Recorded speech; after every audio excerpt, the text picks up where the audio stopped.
Hello বন্ধুরা, এই যে একটা কাটা কিনেছি আর চাকু দা বটি দিয়ে কিছু দিয়ে কাটাকাটি করবো না, কাটা দিয়ে কাটাকাটি করবো। এই আলু বা করলা, আপনার যে কোনো সবজি হোক, আপনি চাল কুমড়া লাউ যেটাই কুচি কুচি করবেন ফিসফিসি করে করার জন্য হয়, এটা হচ্ছে সবচাইতে বেটার যন্ত্র।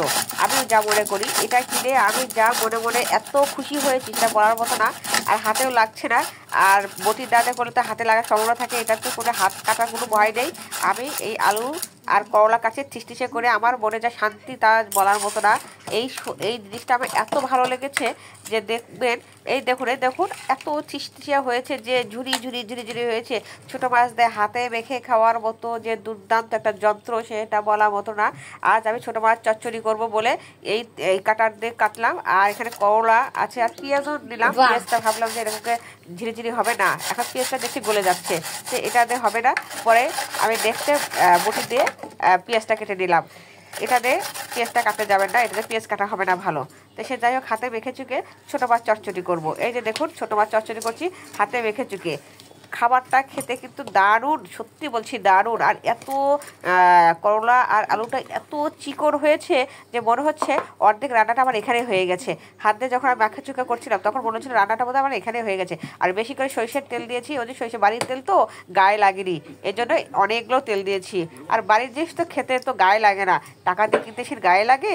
তো সে যাই হোক, আমি বাড়িখানি সরিষার তেল আর হলুদের গুঁড়ো মরিচের গুঁড়ো জিরা রসুন, তারপর হচ্ছে বেশি করে পেঁয়াজ দিয়েছি। আর পেঁয়াজের দামটা তো হাতের নাগালেই আছে, কোনো সমস্যা নাই। এগুলো একদম সব কিছু লবণ টবণে হাতে মেখে চুকে রান্নাটা আমি এখন বসিয়ে দেবো। আর অবশ্যই টমেটো দিতে ভুল করা যাবে না। এই যে দেখুন জিরা রসুন কিন্তু বেটে নিয়েছি, আর এখন আমি এটা সুন্দর করে হাতে মেখে চুকে নিব। এই যে দেখুন কি দারুণ করে হাতে মেখে চুকে নিচ্ছি। মনে হচ্ছে রান্নাটা বোধহয় এখানে প্রায় শেষ হয়ে গেছে। আরে না না, এখনও রান্না শেষ হয়নি, এখনও তো গ্যাসের ফ্লেমটা দেইনি। এখন আস্তে করে গ্যাসের ফ্লেমটা দিব, আর রান্নাটা ধীরে সাস্তে ওর মতো করে হবে। ওকে তাড়াহুড়ো করতে দেওয়া যাবে না কিন্তু, তাহলে কিন্তু রান্নাটা ভালো হবে না। ধীরে সাস্তে রান্নাটা করতে হবে এটা। এই যে দেখুন একটু হাত ধোয়া জল দেবেন, বেশি জল দিলে কিন্তু একদম গঙ্গা হয়ে যাবে। গঙ্গা কিন্তু করা যাবে না, একে কিন্তু অল্প করে দিতে হবে। আর গ্যাসের ফ্লেমটা একদম লোতে দিতে হবে, তবেই তো মাছের স্বাদটা আসবে। আর এদিকে বড় মাছ রান্না করো, ফ্রিজ খুলে দেখি কোনো মাছ নেই, শুধু 4 টুকরো বড় মাছ আছে। ওই 4 টুকরোই বড় মাছ রান্না করলাম। এদের সঙ্গে আমি এখানে সজনা দিয়েছি, পটল দিয়েছি, আলু দিয়েছি। আর যাকে বলে জগায় খিচুড়ি মাছের ঝোল, মানে এটা খেতেও কিন্তু ভালো লাগে। অনেকে শুধু আলু, আবার অনেক সময় পেঁয়াজ রসুন শুধু ভুনা করা হয় না, আমি একটু জগা খিচুড়ি মতো করে আজকে একটু মাছের ঝোলটা করলাম, কিন্তু এটা খেতেও ভালো হয়েছিল। সত্যি বলছি, মাঝে মাঝে একরকম রান্না করতে ভালো লাগে না, ভিন্ন আইটেমও খেতেও ভালো লাগে। এই যে দেখুন এদিকে কিন্তু মাছের রান্নাটা আমার হয়ে গেছে। এই যে দেখুন বন্ধুরা কেমন হয়েছে। আর আমাকে একটু বেশি বেশি করে লাইক আর সাবস্ক্রাইবার বেশি বেশি করে পাশে থাকবেন বন্ধুরা, শেয়ার করবেন বেশি বেশি।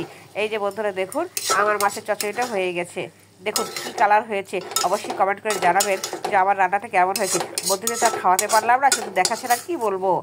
এই যে দেখুন বন্ধুরা আমার কিন্তু রান্না প্রায় হয়ে গেছে। আর এদিকে মাছের ঝোলটাও এখন নামিয়ে ফেলবো। আর টমেটো টকটা করা হবে, আমার ছেলে বলেছে যে মা টমেটো টক করবে। আর আমার ছেলে টমেটো টক খেতে দুর্দান্ত পছন্দ করে আমার ছেলে। আর আমার ছেলের জন্য মূলত আজকে এই রান্নাবাড়িগুলো করা হচ্ছে।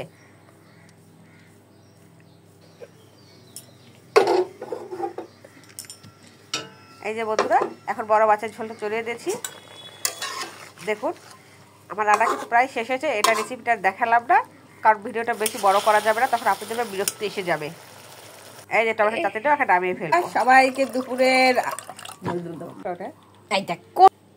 শুভ দুপুর বন্ধুরা। আজকে আমার দুপুরে কি কি খাবার সেটা আজকে আপনাদের সাথে শেয়ার করব। প্রথমে এক গামলা আগে ভাত দেখাই। এই যে সাদা ভাত, এতগুলো ভাত রান্না করেছি, অনেকগুলো করে ভাত খাবো। দুপুর বন্ধুরা আজকে দুপুরে কি কি মেনু করেছি সেটাই দেখাবো। প্রথমত দেখা যাচ্ছে এই যে সাদা ফ্রেশ ভাত আগে প্লেটে নেই, আমার খুব ক্ষুধা পেয়েছে। এই তো সাদা ভাত ফ্রেশ। আর এদিকে এই যে বড় মাছের ঝোল করেছি সজনা নতুন আলু দিয়ে, দারুণ হয়েছে দারুণ। এই তো আর এখানে আছে এই যে ছোট মাছ রান্না করেছি, নদীর ছোট মাছ। এই যে খাবারটা কিন্তু দুর্দান্ত, অমৃতের মতো লাগবে। আর এখানে টমেটো সস এখন নিব না। আর এখানে সালাদ করা হয়েছে, এই যে টমেটো আছে, শসা আছে, লেবু আছে। এই যে লেবুর একটা হিস্ট্রি আছে, অনেক টাকা দাম, একে 2 দিন কেটে কেটে খাচ্ছি। খুব সংসারী বউ আমি। আগে খাই, এখন কেমন হয়েছে দেখি খাবারটা।